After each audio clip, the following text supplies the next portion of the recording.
ನೋಡಪ್ಪ, ನಮ್ಮ ಭಾವನೆಗಳು ಅಡಗಿದೆ ಇಲ್ಲಿ ಮುಖ್ಯಮಂತ್ರಿಗಳೇ. ಜೊತೆಯಲ್ಲಿ ನಮಗೆ ಮುಂದೆ ಏನು ಮಾಡಬೇಕು ಅಂತಕ್ಕಂಥ ದಿಕ್ಚೋರಿಸೋದಿಲ್ಲ. ದಯವಿಟ್ಟು ಅಕ್ವಿಸಿಷನ್ನ ಇಲ್ಲಿ ಕೈ ಬಿಡಿ, ಈ ಪ್ರಾಜೆಕ್ಟ್ನ ಕೈ ಬಿಡಿ ಅಂತ ಹೇಳಿದಂಥ ಸಂದರ್ಭದಲ್ಲಿ ಕುಮಾರಣ್ಣ ಅವರು ಅವ್ರ ಸೌಜನ್ಯತೆ ಬೆಳೆಸ್ಕೊಂಡಿದ್ರು. ರೈತರು ಹೇಳ್ತಕ್ಕಂಥ ವಿಚಾರಗಳೇನಿತ್ತು ಅದನ್ನ ಸೂಕ್ಷ್ಮವಾಗಿ ಮಂದಟ್ ಮಾಡ್ಕೊಂಡು ಕುಮಾರಣ್ಣ ಅವರು ಆ ವಿಚಾರಕ್ಕೆ ಸಂಬಂಧಪಟ್ಟಂತೆ ಆ ಪ್ರಾಜೆಕ್ಟ್ನ ಡ್ರಾಪ್ ಮಾಡ್ತಕ್ಕಂಥದ್ದಕ್ಕೆ ಕುಮಾರಣ್ಣ ಅವರು ತೀರ್ಮಾನ ಮಾಡ್ತಾರೆ. ಆದರೆ ಇಲ್ಲಿ ಇದೇ ಮಾನ್ಯ DCM ಅವ್ರು ಏನ್ ಹೇಳ್ತಾರೆ ನೋಡಿ ಸಾರ್, ಇಲ್ಲಿ HDK ಪ್ರತಿಷ್ಠೆ ಪ್ರಶ್ನೆ ಅಲ್ಲ, ಪ್ರತಿಷ್ಠೆಗೆ ಹೋಗೋದ್ ಬೇಡ. ಇಲ್ಲಿ ಇರ್ತಕ್ಕಂಥದ್ದು ರೈತರ ಬದುಕಿನ ಜೊತೆ ಚಲ್ಲಾಟ ಆಡ್ತಕ್ಕಂಥದ್ದು ಬೇಡ.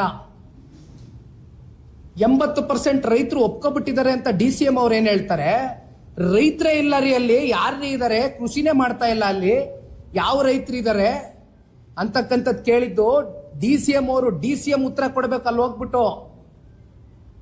ಬೈರ್ಮಂಗಳ, ಕೆಂಚಕಾರನಹಳ್ಳಿ, ಹೊಸೂರು, ಇನ್ನೊಂದು 8 ತಳ್ಳಿ ಭಾಗದಲ್ಲಿ ಏನು ರೈತರಿದ್ದಾರೆ, DCM ಅವರು ಏನಾದ್ರೂ ಇವ್ರನ್ನ ಕನ್ಸೆಂಟ್ ಮಾಡಿದಾರ, ಕನ್ಸೆಂಟ್ ಅಕ್ವಿಸಿಷನ್ ಕೈ ಹಾಕಿದಾರ, ಅಧಿಕಾರಿಗಳೇನಾದ್ರು ಜಿಲ್ಲಾಡಳಿತ ಹೋಗಿ ಏನಾದ್ರೂ ಹಳ್ಳಿಗಳಲ್ಲಿ ಸಭೆ ಮಾಡಿದಾರ ರೈತರ ಜೊತೆ, ಏನಪ್ಪ ಇದ್ರ ಮಾಡೋದ್ರಿಂದ ನಿಮ್ಗೆ ಒಪ್ಪಿಗೆ ಎಷ್ಟು ಜನ ಇದ್ದಾರೆ, ಎಷ್ಟು ಪರ್ಸೆಂಟೇಜ್ ಒಪ್ಕೋತೀರಿ, ಎಷ್ಟು ಜನ ಇದನ್ನು ವಿರೋಧಿಸ್ತೀರಿ ಅಂತ ಹೇಳಿದಾರ.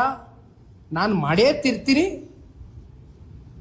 ನನ್ನ ಪ್ರತಿಷ್ಠೆ ಪ್ರಶ್ನೆ, ರೈತರೇ ಇಲ್ಲ ಅಲ್ಲಿ, ಕೃಷಿ ಮಾಡ್ತಾ ಇರ್ತಕ್ಕಂಥವ್ರು ಯಾರೂ ಇಲ್ಲ. ಸರ್, ನಾನೊಂದು ಪ್ರಶ್ನೆ ಕೇಳ್ತೀನಿ. ಫಲವತ್ತಾದಂಥ ಜಮೀನು, ಫಲವತ್ತಾದಂಥ ಭೂಮಿ, ಒಂದು ವರ್ಷ ಇಡೀ ಮಳೆ ಆಗಲಿಲ್ಲ ಅಂದ್ರೂ ಹಸಿರುವಾಗಿರ್ತದೆ, ಹಸಿರು ಕ್ರಾಂತಿ ಇರ್ತಕ್ಕಂಥ ಜಿಲ್ಲೆ ನಮ್ದು. ನಾನು ಚಿಕ್ಕ ವಯಸ್ಸಿಂದ ಹುಟ್ಟು ಬೆಳೆದಿರ್ತಕ್ಕಂಥ ಜಾಗ ಅದು, ನಾನು ಕಣ್ಣಾರೆ ನೋಡ್ಕೊಂಡು ಬಂದಿದ್ದೀನಿ. ನೀವು ಅಕ್ವಿಸಿಷನ್ ಮಾಡಬೇಕಾ? ಬಂಜರ್ ಭೂಮಿ ಸಿಗೋದಿಲ್ವೇ? ಕೃಷಿಗೆ ಯೋಗ್ಯ ಇಲ್ಲದೆ ಇರತಕ್ಕಂಥ ಭೂಮಿ ಹುಡ್ಕಕ್ ಆಗೋದಿಲ್ವೇ? ಇದೇ ಬೇಕಾ ಜಮೀನು? ಆಯ್ತಪ್ಪ, KDB ಇಂದ ನನಗಿರ್ತಕ್ಕಂಥ ಮಾಹಿತಿ ಪ್ರಕಾರ 1.5 ಲಕ್ಷಕ್ಕೂ ಹೆಚ್ಚು ಎಕರೆ ಅಕ್ವಿಸಿಷನ್ ಆಗಿದೆ. ಅಕ್ವಿಸಿಷನ್ ಆದ ನಂತರ ಅದರಲ್ಲಿ ಬಳಕೆ ಎಷ್ಟಾಗಿದೆ? ಕಮರ್ಷಿಯಲ್ ಪರ್ಪಸ್ಗೆ ಎಷ್ಟು ಯೂಸ್ ಮಾಡಿದ್ದೀರಿ? ಇಂಡಸ್ಟ್ರೀಸ್ನ ಎಷ್ಟು ತಗೊಂಡ್ಬಂದಿದ್ದೀರಿ? ಎಷ್ಟು ಜನಕ್ಕೆ ಉದ್ಯೋಗ ಸೃಷ್ಟಿ ಮಾಡಿದ್ದೀರಿ? DCM ಹೇಳ್ತಾ ಇರ್ತಕ್ಕಂಥದ್ದೇನು, ಓಹೋ ವಿಷನ್ ಅಂತೆ. ಅವ್ರ ವಿಷನ್ನು ಹಿಂಗ್ ಬಂದ್ಬಿಟ್ರೆ ಅಲ್ಲೆಲ್ಲ ಉದ್ಯೋಗ ಬಂದ್ಬಿಡುತ್ತಂತೆ. ರೇ, ನಾನೊಂದು ಮಾತು ಕೇಳ್ತೀನಿ ರೀ, ಒಂದು ಪ್ರಾದೇಶಿಕ ಪಕ್ಷದ ಒಬ್ಬ ಯುವ ಕಾರ್ಯಕರ್ತನಾಗಿ. ಒಂದು ಕೆಲಸ ಮಾಡ್ರಿ, ಸರ್ಕಾರ ನಿಮ್ದೇ ಅಲ್ವಾ ಇರೋದು, 50% ಸ್ಥಳೀಯರಿಗೆ ಉದ್ಯೋಗ ಅವಕಾಶ ಕಡ್ಡಾಯವಾಗಿ ಕೊಡ್ಲೇಬೇಕು ಅಂತಕ್ಕಂಥ ಒಂದು ಕಾನೂನು ತಗೊಂಬನ್ರಿ ಸರ್ಕಾರದ ಕಡೆಯಿಂದ. ಈಗಿರ್ತಕ್ಕಂಥ ಹಲವಾರು ಕಂಪ್ನಿಗಳಿದೆ, ಖಾಸಗಿ ಕಂಪ್ನಿಗಳು, ನಾನು ಹೆಸರು ಹೇಳಕ್ ಹೋಗೋದಿಲ್ಲ.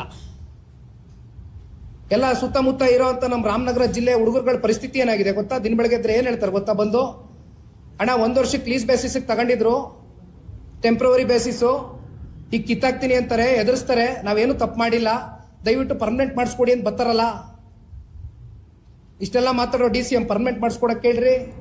50% ಸ್ಥಳೀಯರಿಗೆ ಉದ್ಯೋಗ ಕೊಡ್ಲೇಬೇಕು ಅಂತಕ್ಕಂಥ ಕಡ್ಡಾಯ ಒಂದು ಕಾನೂನು ತಗೋಬರಕ್ ಕೇಳ್ರಿ. ಸರ್ಕಾರ 136 ಅಲ್ರಿ, ನಮ್ಮ ತರ ಸಮ್ಮಿಶ್ರ ಸರ್ಕಾರದ ಒತ್ತಡಗಳಿತ್ತ ಪಾಪ ಮುಖ್ಯಮಂತ್ರಿಗಳಿಗೆ, ಉಪಮುಖ್ಯಮಂತ್ರಿಗಳಿಗೆ. ಏನ್ ಮಾತಾಡ್ತಾರೆ? ಸೌಜನ್ಯತೆ ಇದೆಯಾ ಅವ್ರಿಗೆ? ರೈತರ ಜೊತೆ ಕೂತ್ಕೊಂಡು ಒಂದು ಸಭೆ ಮಾಡಿದಾರ? ಯಾವ ಸಭೆ ಅದು? ಮೊನ್ನೆ ಮಾಡಿದ ಸಭೆ, ಅಣ್ಣ ಒಂದು ಕೆಲಸ ಮಾಡೋಣ, ಉಪಮುಖ್ಯಮಂತ್ರಿಗಳಿಗೆ ಏನಾದ್ರೂ ಸಮಯ ಇದ್ರೆ, ಉಪಮುಖ್ಯಮಂತ್ರಿಗಳಿಗೆ ಏನಾದ್ರೂ ನಿಜವಾದಂತ ಕಾಳಜಿ ನಮ್ಮ ರೈತರ ಪರವಾಗಿದ್ರೆ ದಯವಿಟ್ಟು ಹಳ್ಳಿಗಳಿಗೆ ಒಂದ್ಸಲಿ ಬರಲಿ. ನಿಖಿಲ್ ಕುಮಾರಸ್ವಾಮಿ ಟೈಮ್ ಕೊಡ್ತಾನೆ ಕಾಮನ್ ಮ್ಯಾನ್ ಆಗಿ, ನನಗೆ ಆ ಹುದ್ದೆ ಬೇಕಾಗಿಲ್ಲ. ಕಾಮನ್ ಮ್ಯಾನ್ ಆಗಿ, ಒಬ್ಬ ಕನ್ನಡಿಗನಾಗಿ, ಆ ಜಿಲ್ಲೆಯ ಒಬ್ಬ ಮಗನಾಗಿ ಹುಟ್ಟಿಲ್ಲ ನಾನಲ್ಲಿ, ಆದ್ರೆ ಭಾವನೆಗಳಿದೆ ರಾಮನಗರ ಜಿಲ್ಲೆ ಜನತೆ ಜೊತೆ. ನಾ ಬರ್ತೀನಿ, ಟೈಮ್ ಫಿಕ್ಸ್ ಮಾಡ್ತಾರ DCM ಅವರು, ಬರ್ತಾರ, ಸೌಹಾರ್ದಯುತವಾಗಿ ರೈತರನ್ನೆಲ್ಲ ಹಳ್ಳಿಗಳಿಗೆ ಹೋಗೋಣ, ಭೇಟಿ ಮಾಡೋಣ, ಕೇಳೋಣ, ಅವ್ರ ಕನ್ಸೆಂಟ್ ಅಕ್ವಿಸಿಷನ್ ತಗೊಳ್ಳೋಣ, ಬರ್ತಾರ, ನಾನು ರೆಡಿ ಇದ್ದೀನಿ. ಇನ್ನೇನ್ ಮಾತಾಡ್ತೀನಿ ಸರ್? 1 ನಿಮಿಷ ಹೇಳ್ತೀನಿ ಕೇಳಿ ಸರ್. ಕುಮಾರಸ್ವಾಮಿ ಅವ್ರಿಗೆ ಚಾಲೆಂಜ್ ಮಾಡೋದಿರ್ಲಿ, ರೈತರಿಗೆ ಉತ್ತರ ಕೊಡಬೇಕು. ಸಮಸ್ಯೆ ಉದ್ಭವ ಆಗಿರೋದಿರ್ಲಿ, ಕುಮಾರಸ್ವಾಮಿ ಅವ್ರು ಯಾಕೆ ಚರ್ಚೆ ಮಾಡ್ತಾ ಇದ್ದಾರೆ? ರೈತರ ಪರವಾಗಿ ಚರ್ಚೆ ಮಾಡ್ತಾ ಇದ್ದಾರೆ. ನಾನು ಹೇಳ್ತಾ ಇರೋದೇನು, ನಡೀರಿ ರೈತರ ಸಂಕಷ್ಟ ಕೇಳೋಣ, ಆಲ್ಸೋಣ. ಏನ್ ಪ್ರಪಂಚ ಮುಳುಗೋಗಲ್ಲ. DCM ಕುರ್ಚಿ ಇನ್ನೂ 2 ವರ್ಷ ಇರ್ತದೆ.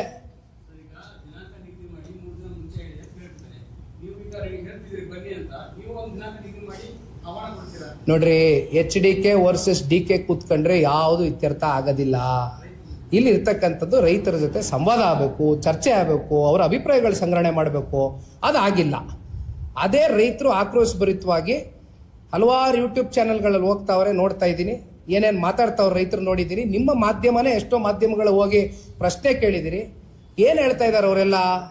ನಮ್ಮ ಭಾವನೆಗಳಿದೆ ಇಲ್ಲಿ, ನಮ್ಮ ತಾತ ಅಜ್ಜಿ ಅಜ್ಜನ ಇಲ್ಲಿ ಮಣ್ಣು ಮಾಡಿದ್ದೀವಿ, ಕೊನೆಗೆ 10 ಗುಂಟೆನೋ 15 ಗುಂಟೆನೋ 20 ಗುಂಟೆನೋ, ಉದಾಹರಣೆಗೆ ಗುಂಟೆ ಲೆಕ್ಕದಲ್ಲಿ ಮಾತಾಡೋದಾದ್ರೆ ಎಕರೆಗೆ ಅದೆಷ್ಟು ಅಕ್ವಿಸಿಷನ್ಗೆ 2 ಕೋಟಿ ರೂಪಾಯಿ ಪರಿಹಾರ ಕೊಡ್ತೀವಿ ಅಂತ ಹೇಳಿದಾರಲ್ಲ.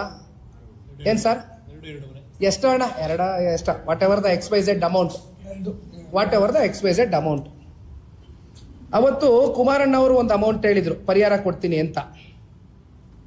ಅವತ್ತಿನ ಲೆಕ್ಕಾಚಾರಕ್ಕೆ ಅದಾದ ಮೇಲೆ ಮೊದಲನೇ ಬಾರಿ ರಾಜ್ಯದಲ್ಲಿ ಸಿದ್ದರಾಮಣ್ಣ ಅವ್ರ ಸರ್ಕಾರ 13-18 ಮಧ್ಯೆ ಬಂದಾಗ ಇದೇ ಈಗಲ್ಟನ್ ಇಶ್ಯೂ ಕುಮಾರಣ್ಣ ಅವರು 16 ಬಾರಿ ಹೇಳಿದ್ದಾರೆ. ಅವ್ರನ್ನ ಟಾರ್ಗೆಟ್ ಮಾಡ್ಕೊಂಡು ಕ್ಯಾಬಿನೆಟ್ ಅಲ್ಲಿ ನೀವೇ ತಾನೇ ಹೊರಡಿಸಿದ್ದು, ಎಷ್ಟು ಕಟ್ಟಿದ್ರಪ್ಪ ಅವತ್ತು, ಎಷ್ಟು ಹೇಳಿದ್ರಪ್ಪ ಕಟ್ಟಿ ಅಂತ ಈಗಲ್ಟನ್ಗೆ 13-18ರಲ್ಲಿ 12 ಕೋಟಿ ಒಂದು ಎಕರೆಗೆ. ಅವ್ರಿಗೆ ನೀವೇ ಹೇಳ್ದವ್ರು, ನಿಮ್ಮ ಸರ್ಕಾರಲ್ಲೇ ಇತ್ತಿದ್ದು, ನೀವೇ ನಿಗದಿ ಮಾಡಿರೋ ಬೆಲೆ. ಈಗ 2 ಕೋಟಿನ, ಈಗ 2 ಕೋಟಿನ. ಅವತ್ತು 2006ರಲ್ಲಿ, 2013ರಲ್ಲಿ, 2026ರಲ್ಲಿ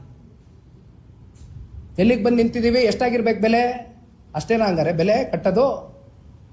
ಆಯ್ತು, 10 ಗುಂಟೆ 15 ಗುಂಟೆ 20 ಗುಂಟೆ ಇಟ್ಕೊಂಡಿರ್ತಕ್ಕಂಥವ್ರು ಯಾರು ಸ್ವಾಮಿ?